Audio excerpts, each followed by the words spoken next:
Olá, aqui quem fala é a Bárbara, sou nutricionista da NQC e hoje eu estou passando para que a gente possa continuar com os 12 passos para uma alimentação saudável para crianças menores de 2 anos, mas também recordando que essas orientações elas podem ser levadas para qualquer fase da vida da criança, porque nesses passos trazem, né, no Ministério da Saúde traz uma forma adequada, uma forma assertiva de incluir bons hábitos alimentares tanto para a criança quanto para a família. Então, dando continuidade, o passo 7 do guia alimentar, ele fala sobre cozinhar a mesma comida para a criança e para a família, que é uma forma de você incluir a criança junto ao hábito alimentar da família.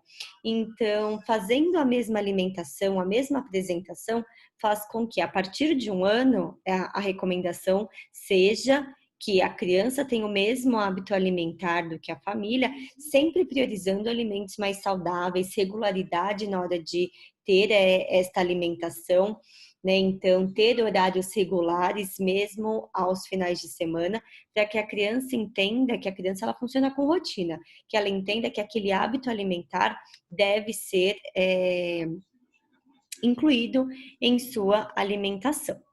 Além disso, zelar para que na hora da alimentação a criança ela tenha um momento de experiência positiva, um aprendizado, né, uma afetividade junto à família, para que aquele momento não seja um momento ruim ou um momento de, entre aspas, né, o purgatório, passar pelo momento que não é tão prazeroso, que a criança vai ter que ficar lá e vai ter que comer aquela refeição.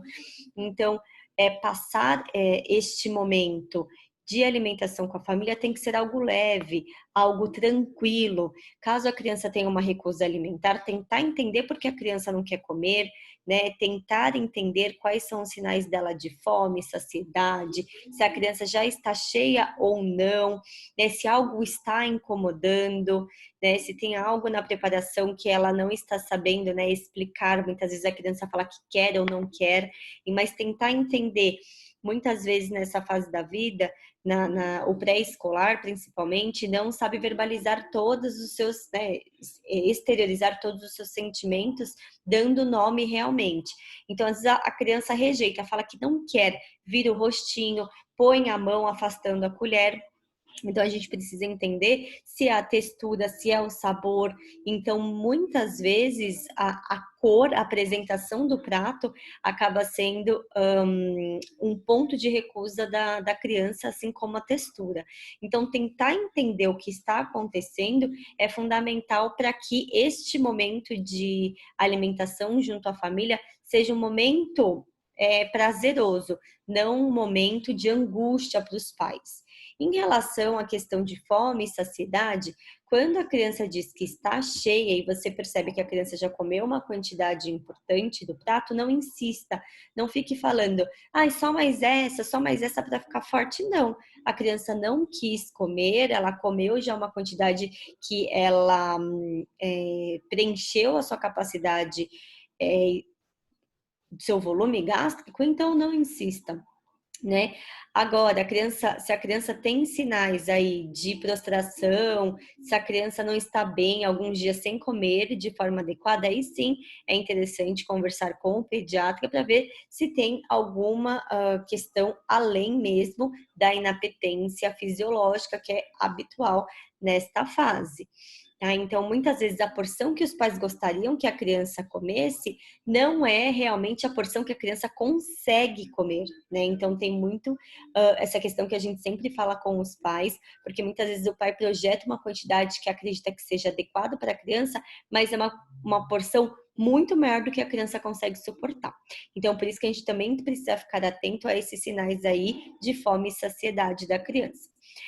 E é importante também, nesse ciclo, se a criança tem um ciclo de recusa, a gente não tentar substituir a refeição por algo que ela quer comer. Então, eu sempre falo isso, principalmente na orientação aos pais com crianças em idade pré-escolar, porque muitas vezes, na angústia de ver a criança não comendo, o pai já oferece algo que a criança queira comer. Então, tomem cuidado para isso não se tornar um ciclo vicioso. Além disso, é importantíssimo, um dos passos que o guia alimentar traz é cuidar de todo o processo de higiene, tanto no momento, né, de recepcionar esses alimentos dentro de casa. A gente está passando por um período aí de grande aflição em relação às doenças infecciosas, principalmente a questão do Covid. Então, fazer a higienização dessas etapas, né? Então, recepcionar o alimento dentro da sua casa, passar as embalagens aí por uma desinfecção com álcool 70% pelo menos nas embalagens, principalmente as hortaliças que sofrerão aí a desinfecção, é importante utilizar algum princípio ativo que reduza a carga de patógenos, principalmente o cloro, na diluição de 1 colher de sopa de água sanitária para 1 litro de água, deixando aí o tempo de recomendação do fabricante de 15 a 30 minutos, dependendo do fabricante. Então, fazendo com que essa alimentação ela seja segura do ponto de vista não só nutricional, por conta do consumo adequado dos nutrientes, mas também da questão de saúde, ponto de vista higiênico-sanitário, de higiene e sanidade, né? Sanidade no aspecto de comer um alimento e ser seguro ao ponto da pessoa comer e não passar mal, ou da família comer e não passar mal, tá? Além disso, oferecer à criança uma alimentação adequada também fora de casa. Então, a gente sabe que também, muitas vezes, aos finais de semana, agora menos, né, porque a gente está mais em casa, mas principalmente aos finais de semana, acontecia de ter uma quebra aí da rotina, não ter horário para, né, horários regulares para o café da manhã, almoço e jantar. Então, como a criança ela precisa de rotina, muitas vezes quando a criança quebra esse ciclo de rotina, ela acaba se perdendo um pouquinho e às vezes a ingestão alimentar não é a que deveria ser, tá? Ou muitas vezes a criança, aos finais de semana, come alimentos que não é do hábito dela de durante a semana e no início da semana ela pode ter algum tipo aí de desconforto gástrico intestinal. Então é interessante que mesmo fora de casa, a gente tem os pontos de atenção para manter o máximo possível o hábito alimentar que a criança está acostumada, porque o hábito, na verdade, é a repetição de uma atitude. Então, o comportamento é a ação e o hábito é a repetição desse comportamento. Então, para que a gente tenha hábitos alimentares muito bem estabelecidos na primeira infância, a gente também tem que promover ou proporcionar para essa criança momentos aí com que ela consiga ter acesso a alimentos saudáveis, tá?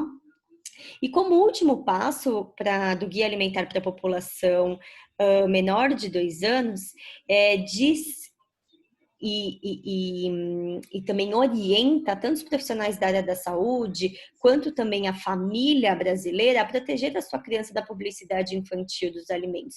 Porque muitas vezes essa publicidade infantil, hoje nós temos normas, legislações que proíbem alguns tipos de propaganda próximo também a horários onde tenham desenhos animados, na TV aberta.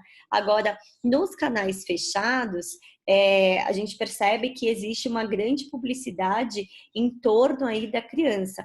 Uma vez que a criança, muitas vezes na primeira infância, ela já consegue se projetar ao ponto de pedir aquele alimento para o pai, ou muitas vezes olha a embalagem e reconhece o seu personagem.